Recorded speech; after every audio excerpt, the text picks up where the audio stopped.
Alright, have not thrown something big for a while. Today I'm going to test out this wheel that I got it from BTH. And I've been doing for the little things on this wheel. They throw perfectly, but today I'm going to test it out, see if this wheel can handle the larger amount of clay.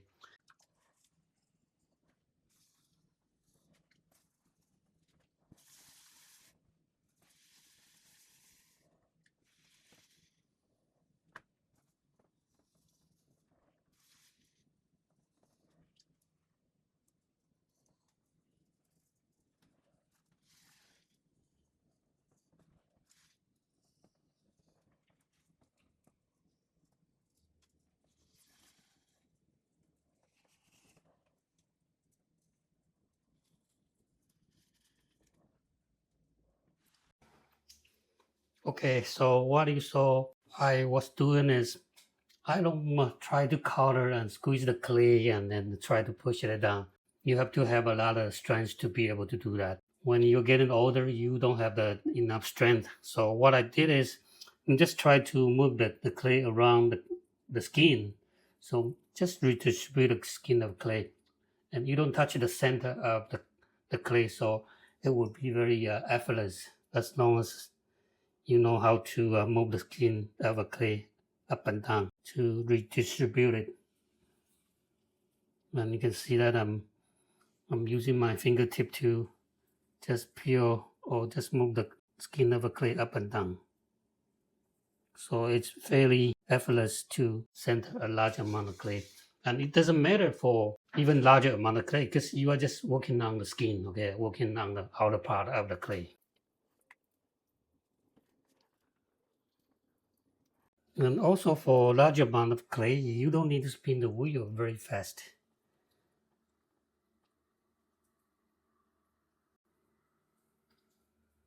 Let's hear the sound. The wheel is very quiet when you're spinning your wheel slow. You can barely hear the sound of the motor.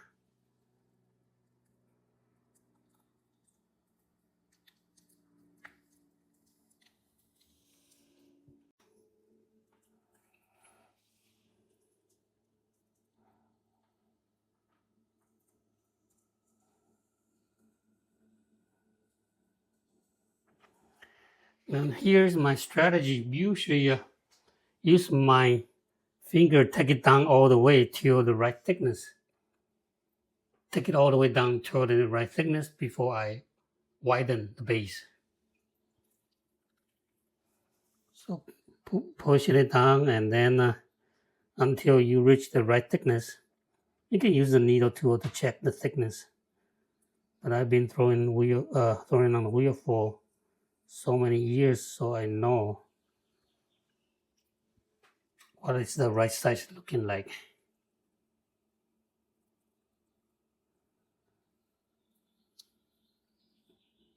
Okay, now the process is widening the base. Go there and then spray my fingertip level to I'm using my right hand to brace it. So you have something to compress on the wall while you are spraying it out. And even put a little indentation, a little undercut underneath by the very corner. And just touch it up with water or slip when you feel the surface not it's too sticky, not slippery enough. Then you just brush some slip over or water to the surface. And now I'm using my palm to hold it on the side, and the left fingertip on the inside is doing the lifting. Okay, lift when I have very thick wall.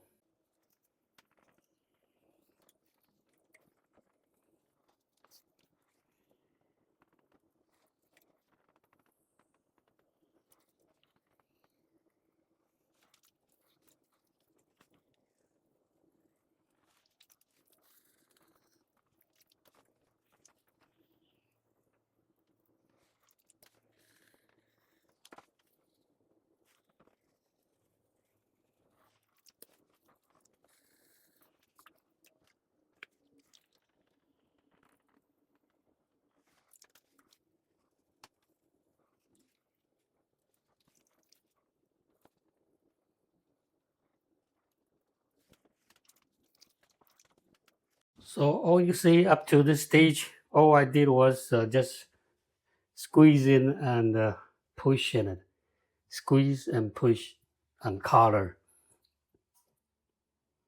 And now the wall is getting thinner, so I will change into my usual way of lifting, is using my thumb on the finger inside to pour to lift the wall.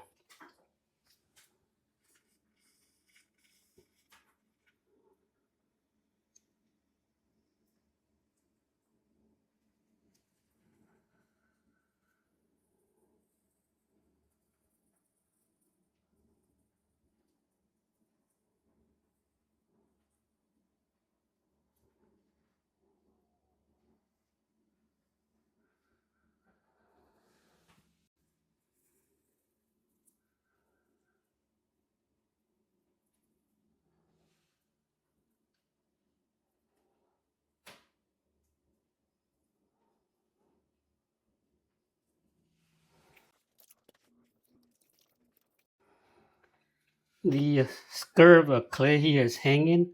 I'm usually squeezing it in so you get to use all the clay. You don't waste too much clay in the corner. So just use my right fingertip, and the left hand is holding it to balance, to stabilize the cylinder. The left hand is doing this, and the right, while my right hand is sticking and pour in the clay.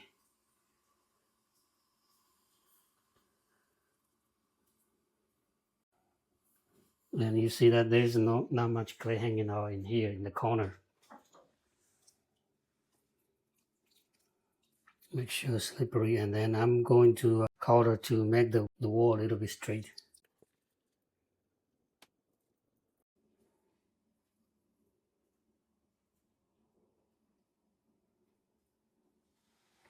And keep on recycle my slip, just pull it out from my fingertip.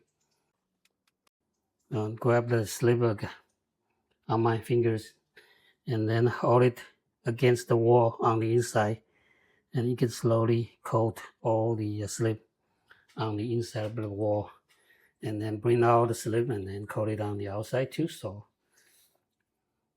I'm using whole lot of the slip rather than water.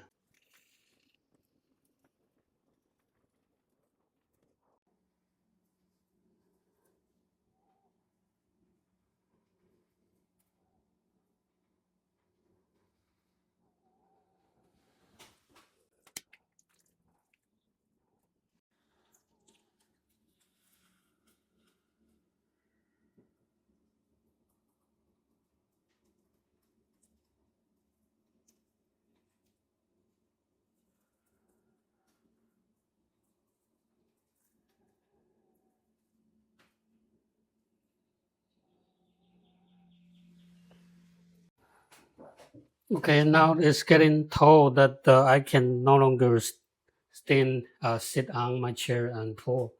So that's when I will stand up and try to pour.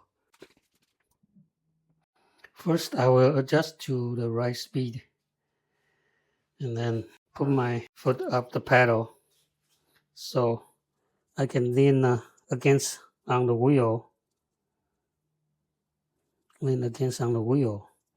So my knee is against the wheel to stabilize it. And of course, make sure it is slippery everywhere.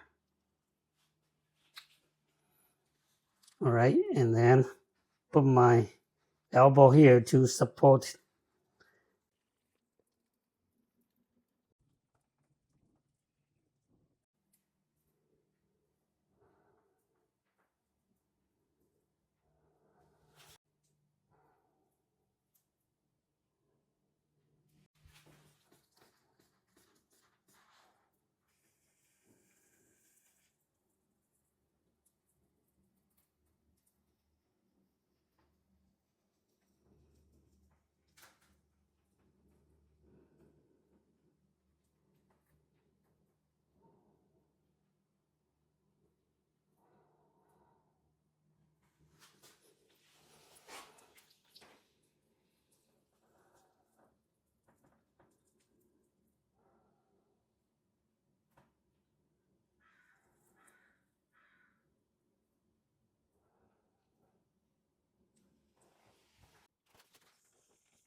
Okay, so just to show you what my finger inside is doing is, this is my finger inside, and then push that against it, push the clay and use the rib outside against it.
Okay, so I was using the heat gun a little bit to firm up the clay, so when I'm making the shape it's much easier without worrying about this being collapsed.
All right, so this is the finished piece, and overall this wheel handle the way pretty good, and it's very quiet too, and the slow motion, slow speed is very important while I am shaping.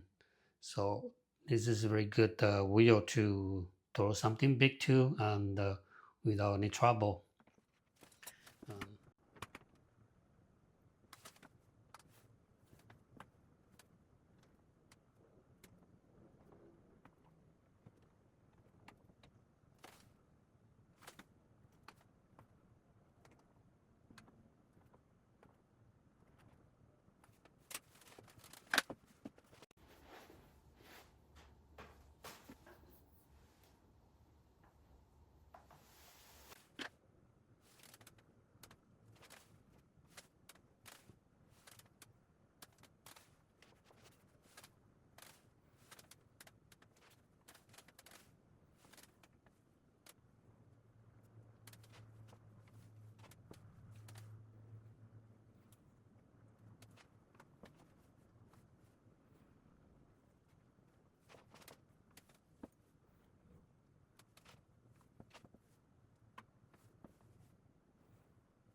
Alright, finally get this piece done.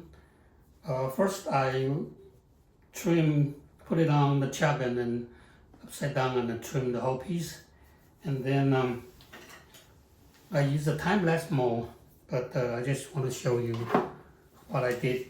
So before I start to carve out the texture, I was using this disc to find the division, the circular division.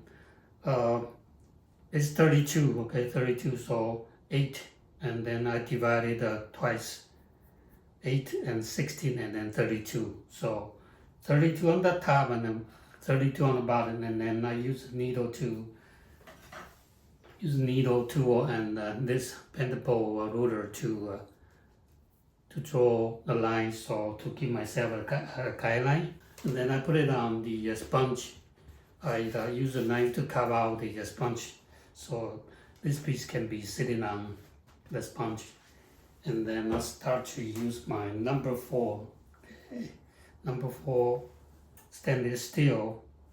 So there's a curve here, so using that to carve out all the texture. And I spent about 2 hours to do that. And when you're carving out, you might want to wait till the clay slightly on the drier side, not quite totally dry, because totally dry you might have so much dust. The stage before bone dry, then I use that to carve out, so there's still not much dust flying around, and to little by little. So that's why I spent about 2 hours to do that. And this is the final result for this flat vase that I did the throwing demonstration the other day. Alright, so hope this demonstration helped, and I will see you in my next video. Thanks for watching.